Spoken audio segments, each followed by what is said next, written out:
सोमपुर गांव में पवन अपनी पत्नी रीमा और अपनी बेटी पारुल के साथ रहा करता था।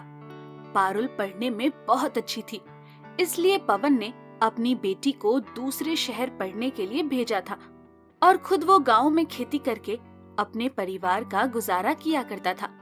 लेकिन सोमपुर गांव एक ऐसे इलाके में था जहां चारों तरफ बड़े बड़े पेड़ व पहाड़ियां थी, जिस कारण उनके खेतों में ठीक तरह से सूरज की रोशनी आती ही नहीं थी। एक दिन, अजी कब तक ऐसा चलता रहेगा? आए दिन तो फसल खराब हो जाती है और बची कुची फसल भी हमें कम दाम में बेचकर गुजारा करना पड़ता है। ऐसे तो हमें ये गांव छोड़कर दूसरे गांव जाना पड़ेगा और खेती की जगह कुछ और करना पड़ेगा। तुम चिंता मत करो, तुम देखना हमारी फसल भी बहुत अच्छी होगी। इतने में ही पवन का दोस्त राकेश उसके घर पर आता है और कहता है, पवन, कब तक ऐसे ही भाभी को बहलाते रहोगे? खेतों के क्या हाल हैं वो तो तुम्हें भी अच्छे से पता है। अगर कुछ नहीं किया गया तो हम सभी को अपने खेतों से और जमीन से हाथ धोना पड़ेगा, क्योंकि अगर हम समय पर ठेकेदार का पैसा नहीं दे पाए तो वो हमारी जमीन और हमारे घर पर कब्जा कर लेगा और ना चाहते हुए भी हमें गांव छोड़कर दूसरे गांव में जाना पड़ेगा। हाँ, मैं ये सब कुछ जानता हूँ, लेकिन कर भी क्या सकते हैं? अब हमारे मालिक तो ऊपर वाला है और वही कोई चमत्कार कर सके तो कर दे। इतना कहकर पवन राकेश के साथ खेत की तरफ जाने को अपने घर से निकल जाता है।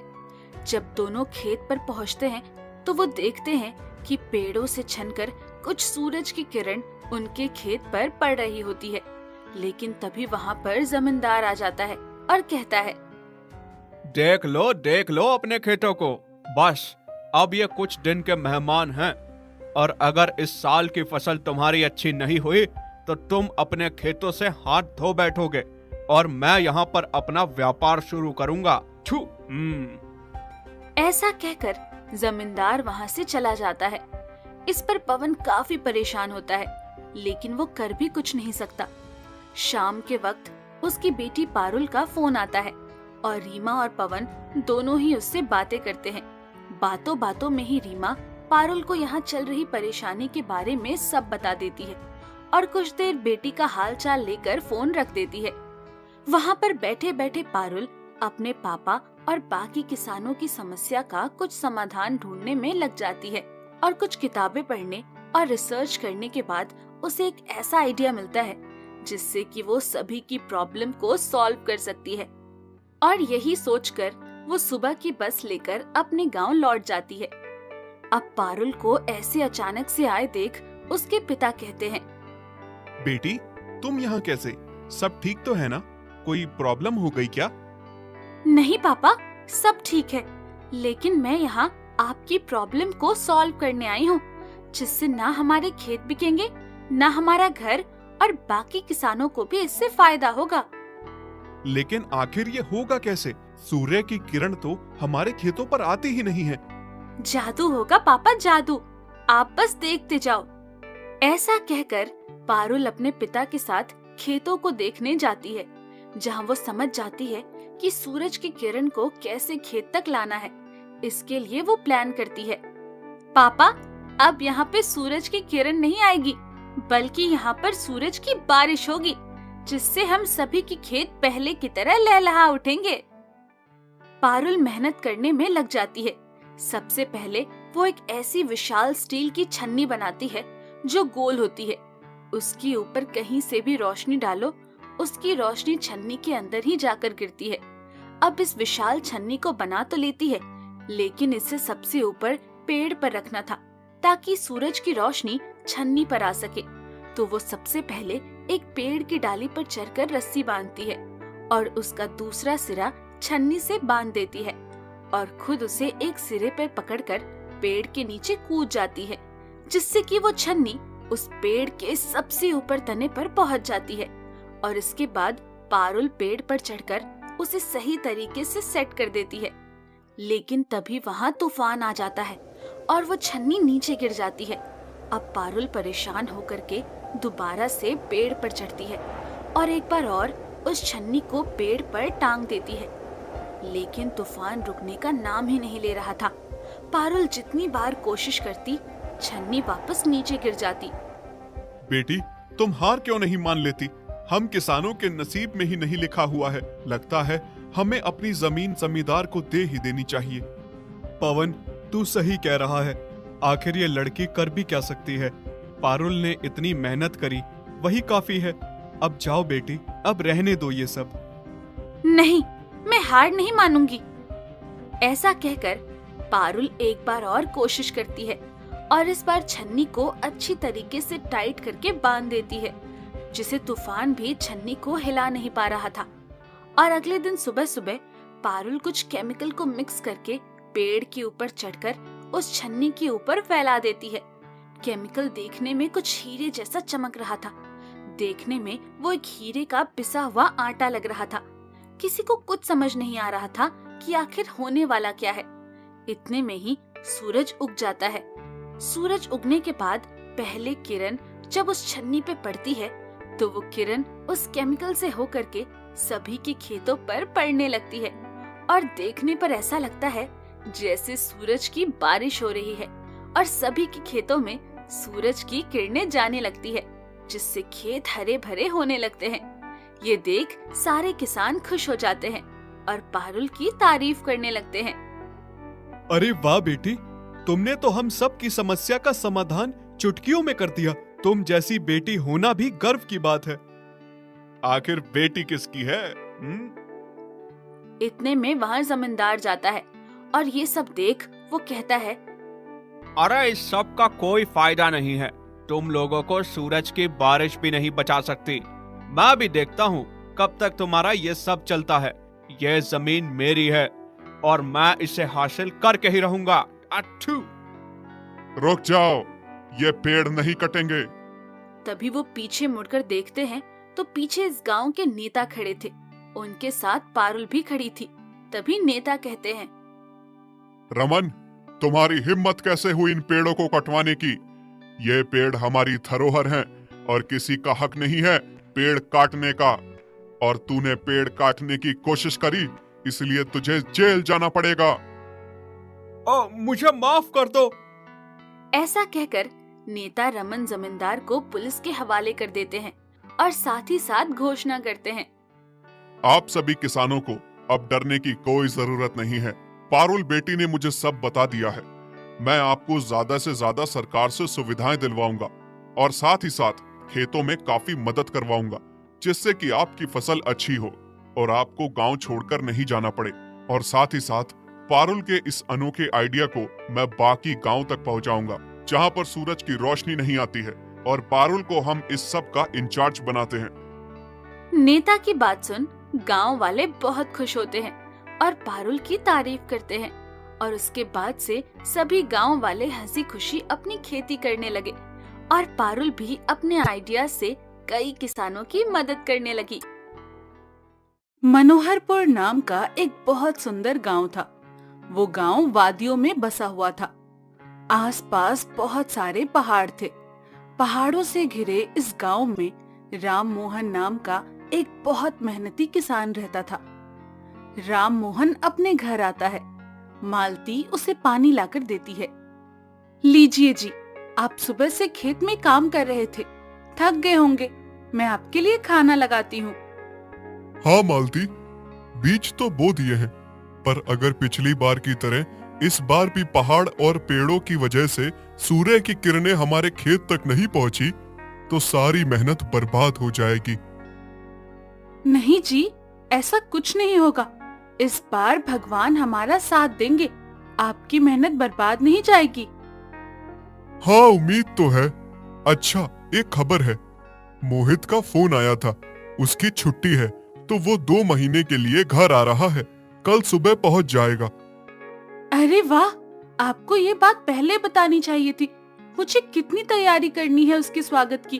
वो 1 साल बाद घर लौट के आएगा। हाँ हाँ, खूब स्वागत करना अपने बेटे का। शहर में उसकी पढ़ाई भी बहुत अच्छी चल रही है।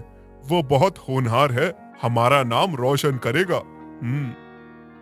ठीक है, अब जल्दी से सो जाइए। सुबह मोहित से भी मिलना है। सुबह होती है। मोहित घर आ जाता है। प्रणाम बाबा, प्रणाम माँ। मोहित अपने पिता को प्रणाम करता है। मालती उसका खूब स्वागत करती है और उसे अच्छे पकवान खिलाती है। तीनों बातें कर रहे होते हैं। ठीक है, माँ बेटे बैठ के गप्पे मारो। मुझे खेत में बहुत काम है, मैं चलता हूँ, रात में मिलता हूँ। रुकिए बाबा, मैं भी खेत में चलता हूँ आपके साथ। मैं आपकी मदद करना चाहता हूँ। अरे बेटा, तुम अभी तो घर आए हो, इतना लंबा सफर है, थक गए होगे, तुम अभी आराम करो। नहीं बाबा, इतने दिन बाद आपके खेतों में जाने का बहुत मन कर रहा है। चलिए। ठीक है बेटा, चलो। राम मोहन और मोहित दोनों खेत पहुंचते हैं। पिताजी, क्या आपने बीज बो दिए हैं? हाँ, इस बार मैंने सबसे अच्छे किस्म के बीज इस्तेमाल किए हैं।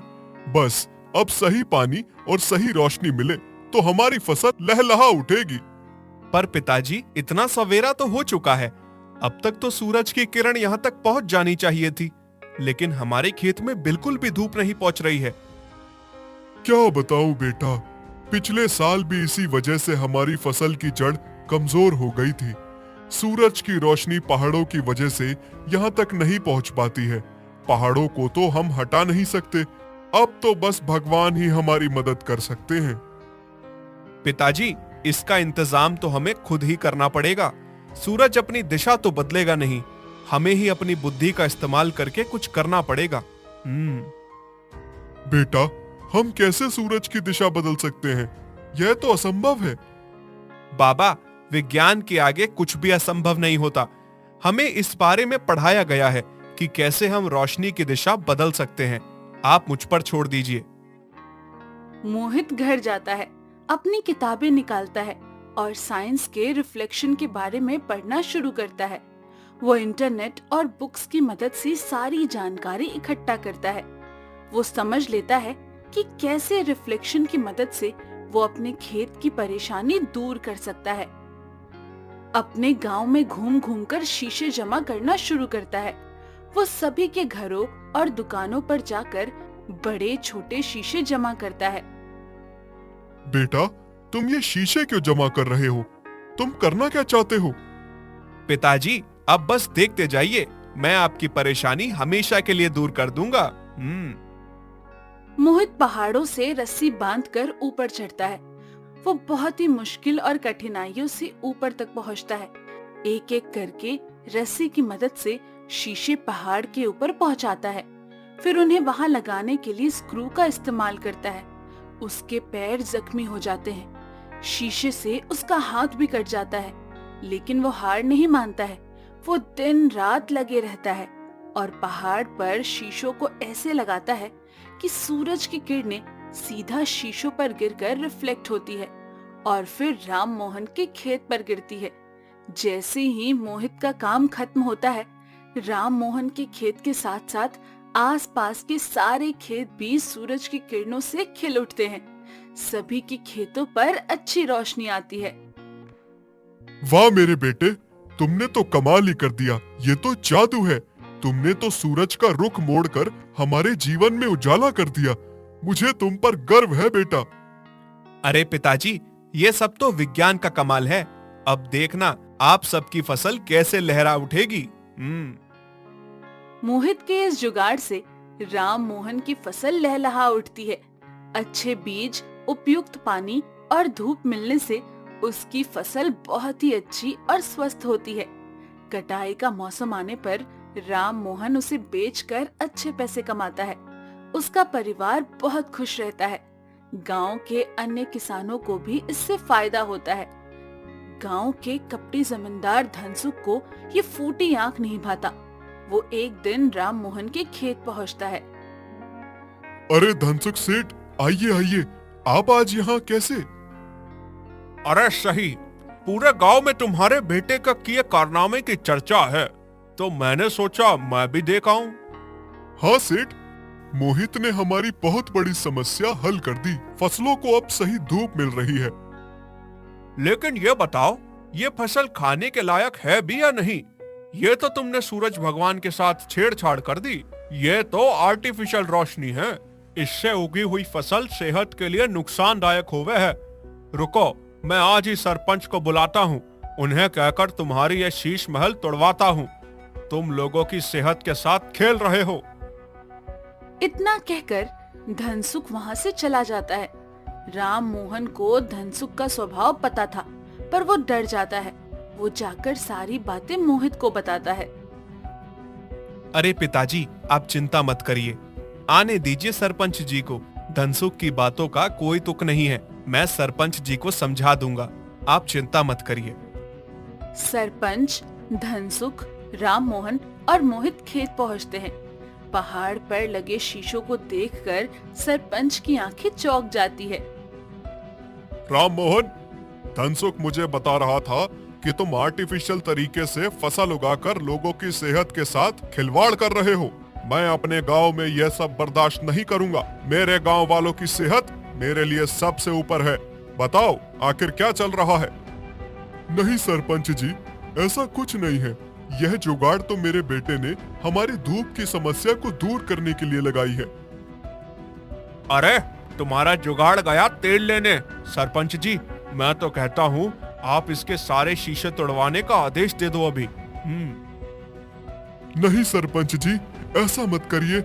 मेरे बेटे मोहित ने दिन रात जान लगाकर ये सब लिया है।